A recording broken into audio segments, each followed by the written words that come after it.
So tonight we're going to have pork chops for dinner. These are nice bone-in pork chops. They're on the thick side. So what I'm going to do with them in order to make sure they get nicely seasoned is I'm going to generously salt them on both sides, and then we'll put them back in the fridge. And it's like we're hours out. We're like, like 3-4 hours out from dinner. So by doing this, I'll make sure that the salt soaks in and we get nice seasoning throughout the entire pork chop. So we'll be back later for the next step. All right, so it's been a few hours in the fridge, just salted. And the next step I'm going to do is I'm now going to add a little extra flavor to it.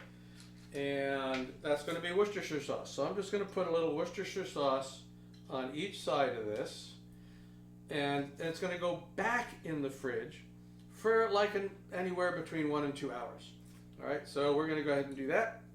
And then we're going to, after that, we're really going to come back and grill them. All right, so these have been sitting in the fridge with the Worcestershire sauce rubbed on them for about 1.5 hours, and now it's ready to cook. So I've got this on medium-high.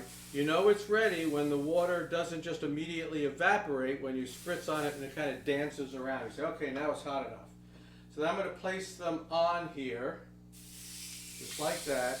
Now these are thick, but not that thick. So they're not going to need to be like seared and then put in the oven. It's going to take about 2 to 3 minutes aside, and it's going to want to reach about 140 to 145 degrees interior temperature.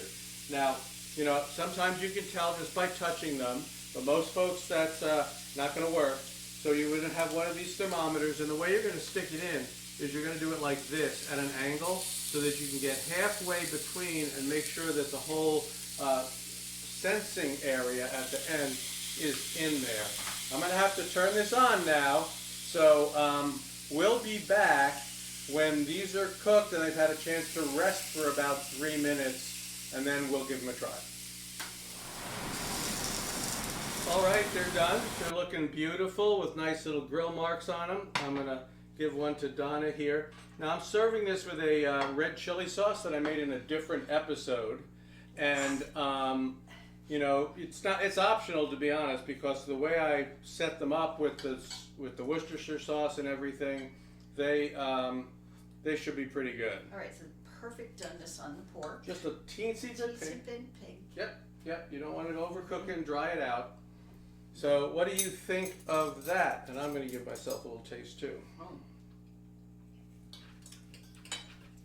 Ah, yummy. I'm going to taste it without the chili sauce also. It's just beautifully seasoned, nice grilled pork. Juicy? Juicy. So juicy. Tender, very tender. It did take 3 minutes on one side, about 3.5 on the other. And that's going to vary with the grill, how hot it is, and the thickness of the pork chop. You can't be absolutely sure, so you just have to pay attention to it. Pork chop? Absolutely. I'd have this any night of the week. And we'll see you next time.